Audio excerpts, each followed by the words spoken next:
what's going on, everybody? Welcome back to the Rockstarflipper YouTube channel. It is Monday, a new week here in November, the second week of November starting. Today's actually the 6th. Today we're going to talk about the returns that was on the Bloomberg website, and if you guys didn't see it, I'm going to show you on my screen the actual story that came out, and I'll link it down below in the description box.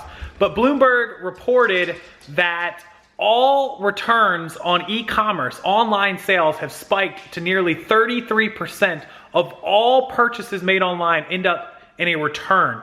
And that's versus a 9% in-store brick and mortar return rate. So brick and mortar, not even in a 2-digit return rate.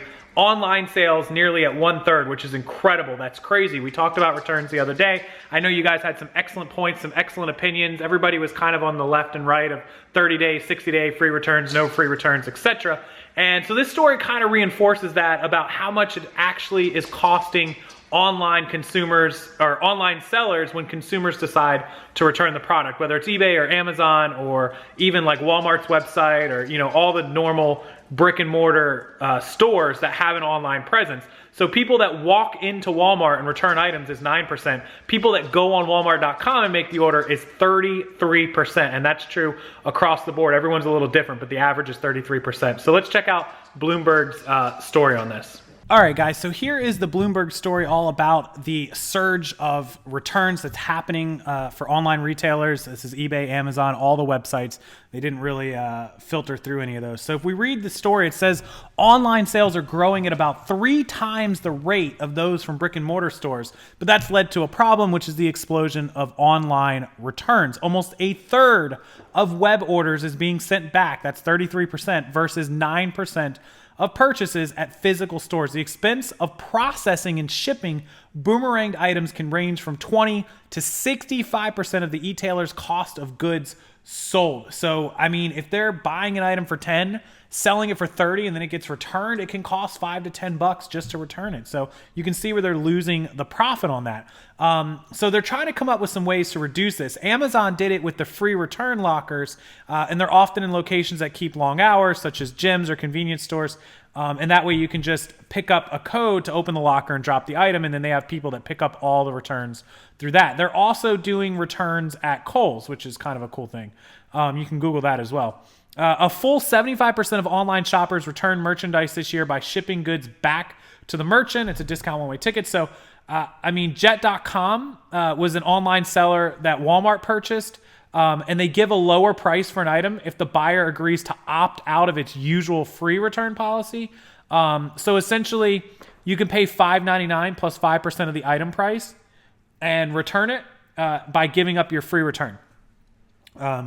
And they'll give you a lower price to buy it, which means you get a lower price on the item if you keep it, but if for any reason you have to return it, you have to pay. So, you know, basically giving buyers better descriptions, better measurements, uploading other photos, that's really good. Obviously, we all know that on eBay to reduce returns. It says some merchants craft return policies to get merchandise back quickly enough to resell at a good price before it goes out of style. Best Buy is using longer return windows as a selling point for its customers, while regular shoppers get only 15 days. Members of the Best Buy loyalty program who spend $1,500 or more in a calendar year get double that period of 30 days, and then elite members who spend $3,500 or more get 45 days. So the more you spend, the longer you get to return items. Prepaid labels. Kohl's, here it is. E-tailers let partners help with returns. Kohl's will start accepting free returns of Amazon merchandise at 82 Kohl's stores in LA and Chicago. And that basically allows them to collect up returns from major cities all at one point, one store, and then they have, you know, bulk collection or bulk shipping from those stores. So lots of ways they're trying to curve it, but it's just something that we should pay attention to. Almost 33% of all online purchases end up being a return.